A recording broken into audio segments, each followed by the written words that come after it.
You're still on the Naija show right here on TJTR 91.3 FM Access Now Community Radio. And we're moving into our community spotlight segment. And who do I have in the house today? Well, in the news in the house was someone who knows our jollof well, Abby. Who knows that? Like, when you see her, you see jollof, I'm guessing. But she's looking really jollofy. Why are you blushing for us now? Hey, Mr. Edoho is not here. Okay, listen. You're welcome to the show. Allow me to welcome Ronke Edoho. I'm happy that your middle name is still intact. Most people they'll throw away the middle name because it's not sounding funky size in a way. Oh, is that so? Actually, yeah. I have to. They're both kind of like a first name for me, so I go by both. I'm never throwing it away. Okay. Did you at any point do like, my name is Shakira? You know when Shakira was ringing there, did you? That's actually the right pronunciation. You're supposed to pronounce it without the T. See, let me tell you, this lady has been educating me. First of all, I went off saying that. Anyway, that one is for the two of us. Another one again. Okay, Shakira. Okay. Yeah. Because it's Arabic, right? So in Nigerian name, it's of Arabic origin. But most times when we hear people say Shakira, like, oh, you're trying to funkicize it. Shakira. No, it's actually, it's supposed to be with that. It's just Nigerians. Like all the T's that you see, like Rashidat, is Nigerianness. Okay. Like those things are actually pronounced without. Anyway, we're not here to do name or linguistics, whatever. It's food that is her business. And she's the founder of Atare Group, which includes Lose It Nigeria, and Atare Foods. And just in case you don't ever carry that Ataso, it's in a very nice container. When I got it from you, I said, this is really handy. That container don't serve different purposes for my house right now. And also, she does the jollof now. In case you've entered Sobeys, definitely you've seen jollof now. So welcome to the show, Ronke. Nice to have you. Thank you so much for having me. How's it been now? It's been a journey for sure. Okay, let's start with this. I was looking at it. It said you started from where? Like a food blogging business, right? Yes. Okay. Yes. So what happened? You just woke up one morning and say, you know what I want, or you like, you know the funniest part? Why you be say people wait, you like food? I do love food. Why you be say people we like food? No, they really do. You know what I'm talking about. Why? it takes conscious effort for me personally. Okay. Yeah, it takes a lot of effort for me because I did not come from a skinny family chain. Okay. Right. So I'm conscious about how much I eat, what I eat. I try to exercise as much as possible. So it takes work. So you just pump us with food? No, not be so. Some of my friends like this is genetics you can see, but for me, now work. Now work. Okay. All right. Let's tell us how you started. Tell us how you started this food. So I've always been interested in food. Like when I was a kid, I wanted to be a farmer. But of course, growing up in Nigeria, what do you mean? What do you mean a farmer? You're a girl. You don't want to be a lawyer. You don't want to be an accountant. Me where they miss agri class.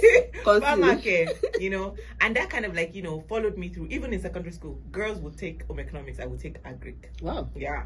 So I really wanted. So I think that's where the passion came. And of course, coming to Canada, international student fee, person no fee go study agri. So I did business economics, and then I got my accounting designation as a CPA. Worked, but I still love that food aspect of it. Okay. And I used to read a lot back then. So my blog started over 15 years ago. Whoa.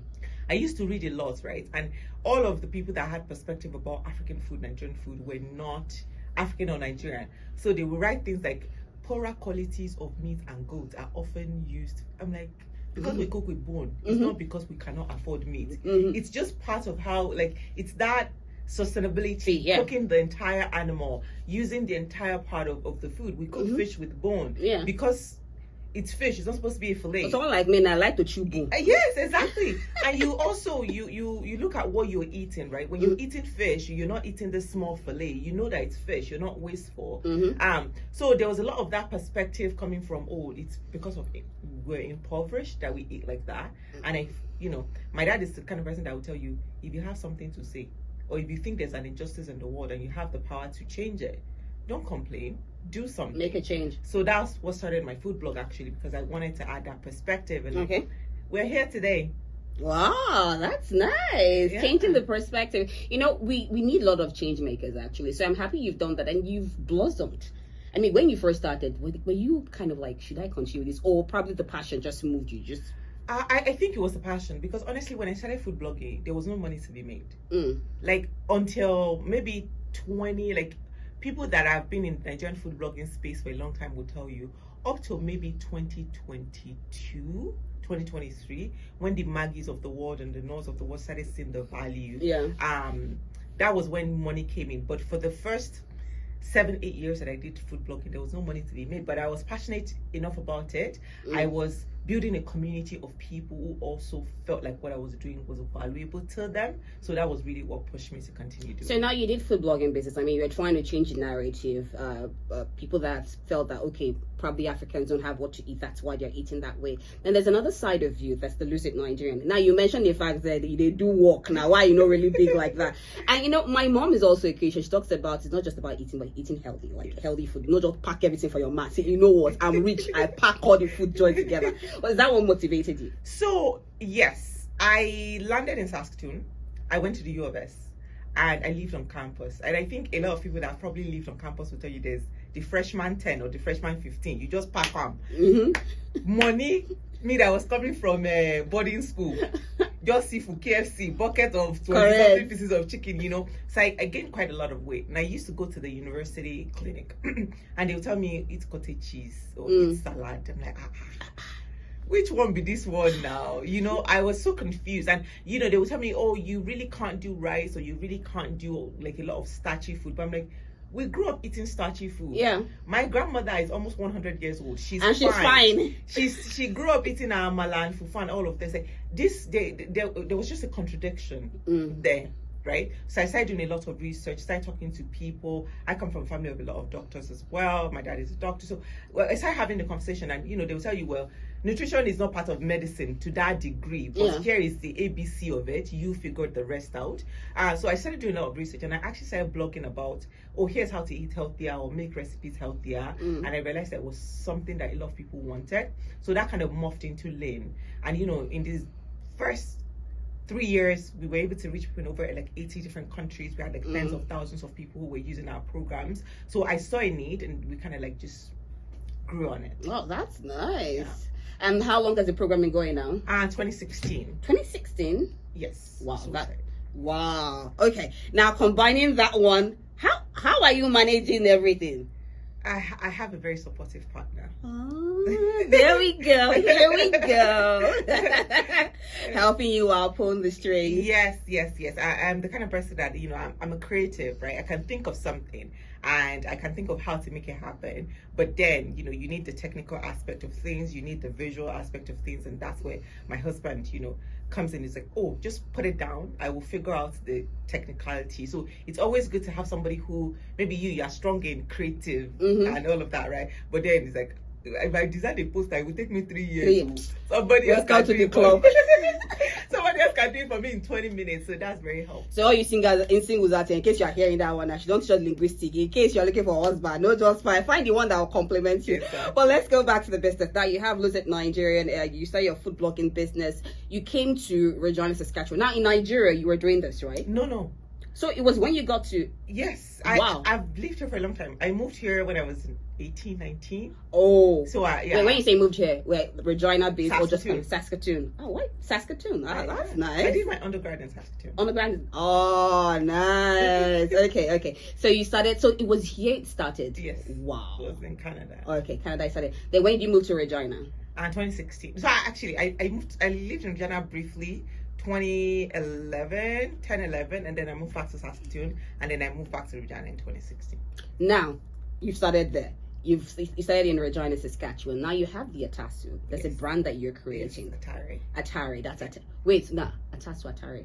Atasu is the sauce. Atare is the brand. Now educate me again. Very confusing. Why Atasu? You know, Ata is there. Yes. Hotness is there.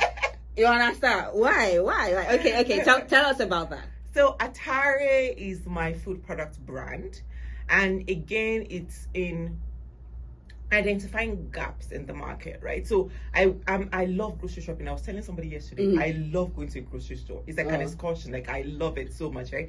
Going to like African market, Asian market, seeing all of this products, and I would often go into the African food store and I would see brand that, first of all, they're not owned by us or people that really eat our food.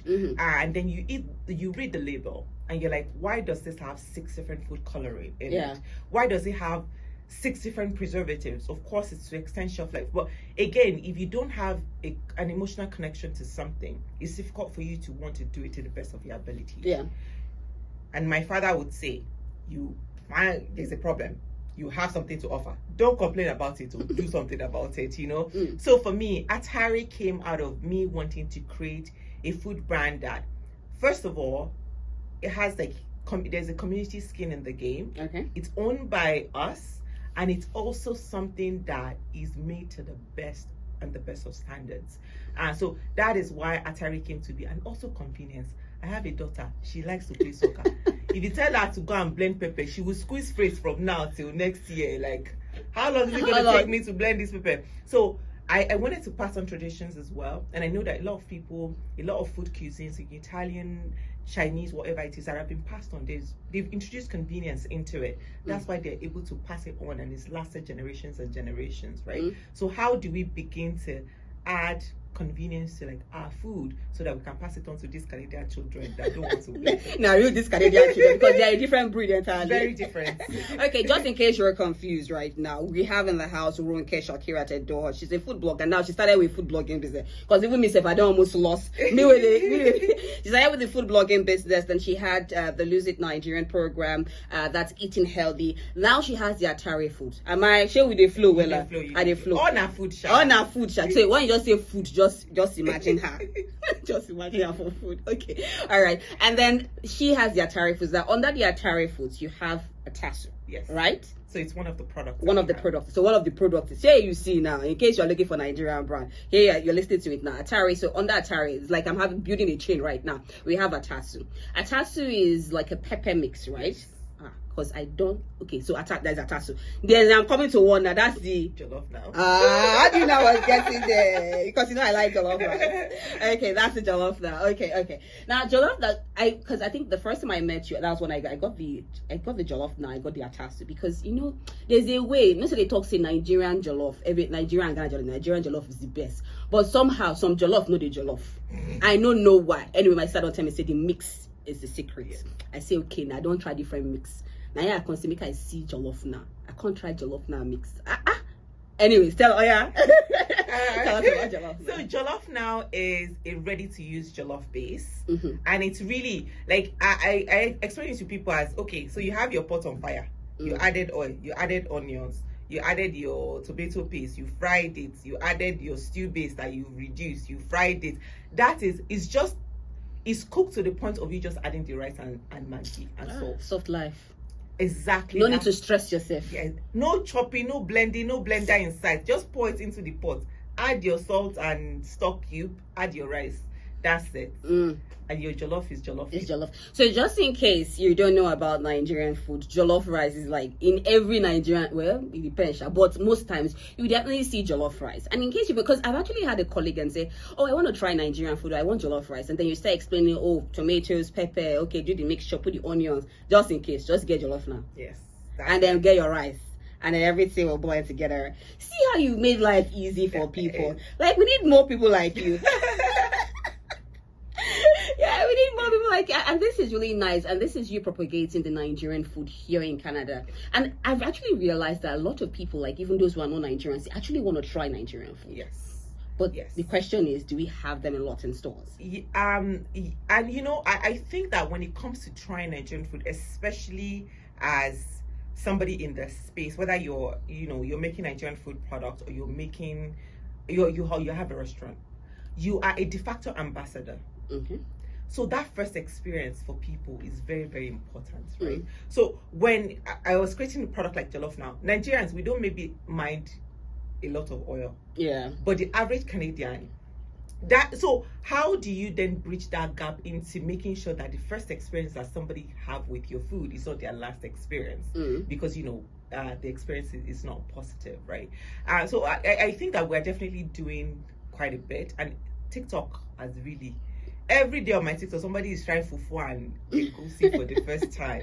I'm going to try fufu and egusi for the first time. Okay. I'm going to try jollof rice for the first time. They like egusi, actually. Yeah. Where's ogbono? Where's okra? Where is the ewedu? I think because it draws. Yes. I think that was small.